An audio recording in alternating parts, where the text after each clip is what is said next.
Hello, hello, One Too Many here, and today I'm going to be going over beating GemTD on easy mode in terms of completing it in the amount of time you need. This was my second or third try at this, and I'm just basically going to show you guys how to build the maze. It's really, really easy. It doesn't take much effort really at all to build a maze, and then what strategies I kind of did as far as when I got my gym upgrades, and that's about it, really. There's just a few other things that I did that I guess would be a little unique, I guess, or particular. So basically, I'm just starting to build my maze, and you wanna basically, if you see what I'm doing right here, I put my gyms really, really close, and I got very lucky, and I got a silver, and I'm about to get another one, so I got fairly lucky. But I would say that this doesn't really even matter because on easy mode, your starting towers will basically one-shot everything for quite a while, anyways. So basically, all I'm going to be doing here is I'm building it so that I'm going to just box off this first waypoint. I don't really need to worry about any of the other waypoints because really I only have 35 minutes to kill everything. I need to get it done in basically one pass. So I don't have the time to really worry about the other waypoints.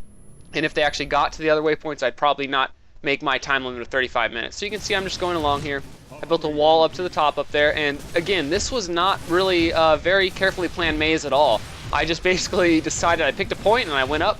And then after that, I just started building over. I didn't put any pre-planning into this maze at all. I just knew what kind of concept I wanted to do, and then I started doing it. So I wouldn't think that you guys really need to worry about it either, because I was able to beat it with, I think, about 5 minutes to spare, 6 minutes to spare. So it doesn't really, I don't think it really matters.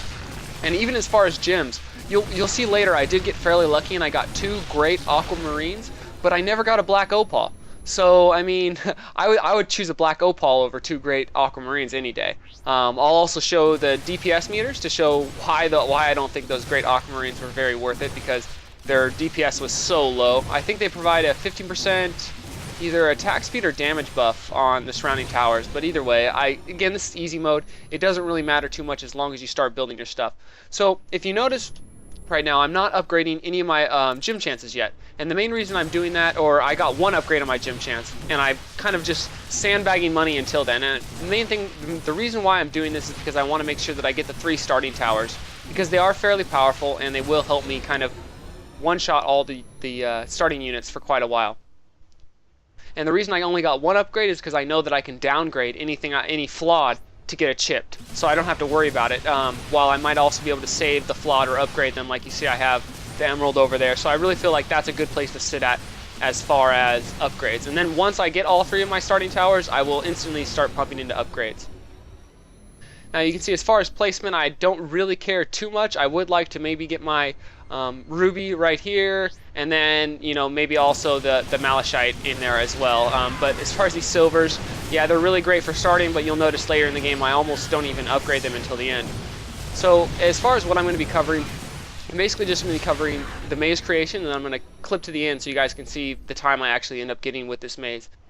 But one thing I would like to really point out when I'm doing this is once I actually get my maze built, instead of clicking all the rocks individually and pressing R to make them choose the rocks, I will shift click all of them, or 5 of them, and then shift press R. And that's what really saves time in terms of selecting your rocks or turning them into gems. And if you figure that you're spending like an extra 10 seconds clicking the rocks individually or anything like that. And then also when I'm laying down the rocks, I'm pressing R once and then shift clicking to place them down. I'm not pressing R every time. I'm utilizing the shift click as much as possible to try and save a few seconds here and there. So you can see I'm just going along. My maze is actually almost done at this point. I have my malachite and I have my ruby, and they're in good positions, I'd say. They're not the best positions, and you can even see the spacing I have here. Like, this maze, I would say, is basically horrible. I didn't put any real time or thought into it at all. Like I said, I just kind of started building it. And this is easy mode, so this is really what it should be. But I did notice that some players were saying that they were having trouble beating it on easy mode, and that's the reason why I'm actually making this video. Hopefully I'll be able to make other videos on beating the other times as well. I have tried to make other maze videos in general. I had a maze submitted to me. It was a 6 pass. It was a 2, 4, 6 waypoints instead of 1, 3, 5, which is the typical. And I actually really like that maze, and I've been using it a while, but I just haven't gotten anything good enough to what I really would want to make a video about it. In general, these videos tend to be pretty long, and that's something I'd like to avoid. Okay, so now I'm just gonna, this is basically the maze. This is all I'm gonna build. I don't add on to it at all. And I'm just gonna keep on adding gems in here. Again, I'm doing the shift clicking, so I'll click them like this. and then I'll just press R, and they'll all turn into a gem, and that's basically what you want to do. And then another thing is, of course, you want to know what gems you're trying to get, so you don't spend too much time seeing whether you need this gem or not. You just click one and go. And there's a few times where I actually click the wrong one and I make mistakes, but again, this is easy, so it doesn't really matter as long as you're not making way too many mistakes.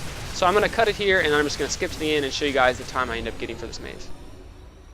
Alright, so here I am on the final pass, and I'm showing my total DPS up here again, so you guys can see where those great aquamarines actually end up being, which is nowhere on this list in terms of damage.